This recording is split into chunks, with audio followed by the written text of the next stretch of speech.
Assalamualaikum dan salam sejahtera. Nama saya Muhammad Asfi bin Akrim, nombor matriks 07 DEE 18F2056. Di sini saya ingin membentangkan tentang projek saya yang bertajuk Automatic Toilet Lamp System. Latar belakang projek. Yang pertama, bertujuan untuk menghadkan penggunaan tenaga elektrik. Yang kedua, sistem pencahayaan lampu secara automatik. Yang ketiga, berfungsi sebagai kawalan pencahayaan secara terhad apabila diperlukan. Dan yang terakhir, penjimatan tenaga elektrik.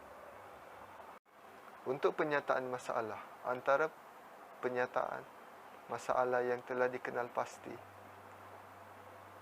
Yang pertama, pembaziran elektrik apabila menggunakan lampu di tandas. Pengguna terlupa untuk mematikan semula dan ia menyebabkan pembaziran berlaku. Selain itu, jumlah kerosakan lampu yang digunakan secara berlebihan tanpa had. Ia juga boleh meningkatkan kerosakan pada litar pendawaian semasa berlebihan penggunaan arus elektrik. Terdapat dua objektif dalam projek ini. Yang pertama, reka bentuk yang menggunakan sistem lampu sensor yang boleh menjadi sumber kuasa sementara penjimatan. Penghadkan pengeluaran kuasa elektrik secara jimat cermat. Carta alir pembuatan sistem lampu automatik. Pada mulanya, membuat penyelidikan tentang projek yang hendak dilakukan. Seterusnya, mereka bentuk desain projek. Setelah mereka bentuk, menghasilkan litar yang berkesan dan membuat pemasangan.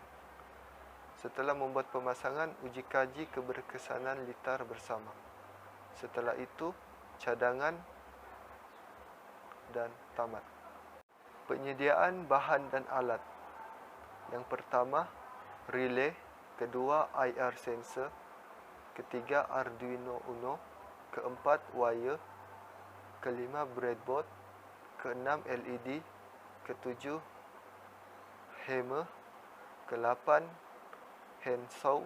Dan kesembilan, nails atau paku. Kesepuluh, kayu. Kesebelas, plywood. Dan yang terakhir adalah power supply.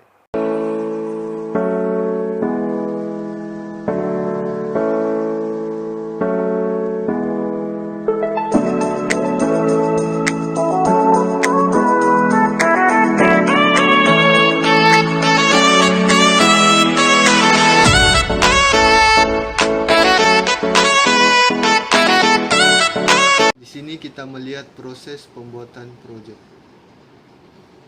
Ini adalah demonstrasi bagi projek.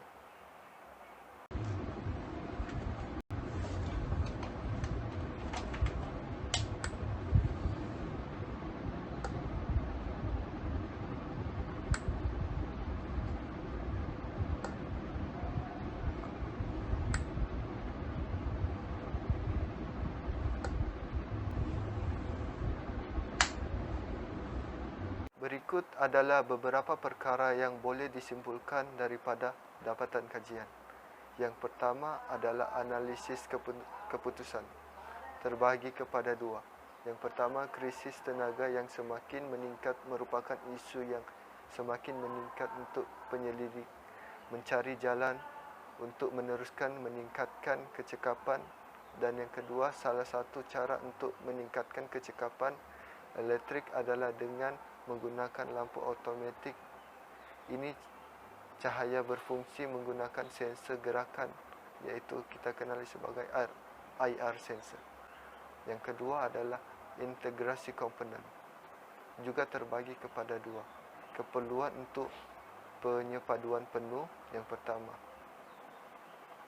komponen mudah dipasang, boleh diterima dari segi estetik. Dan yang kedua pula adalah keperluan untuk penyepaduan separa. Terbagi juga kepada dua. Yang pertama, teguh, dan yang kedua boleh diterima dari segi estetik. Terdapat dua cadangan. Yang pertama, membuat penambahan dengan menambah LED display pada litar bagi mengira bilangan keluaran dan masukan setiap orang di tandas. Yang kedua, menambahkan pengguna sistem automatik selain lampu seperti pengesanan air automatik dan sebagainya.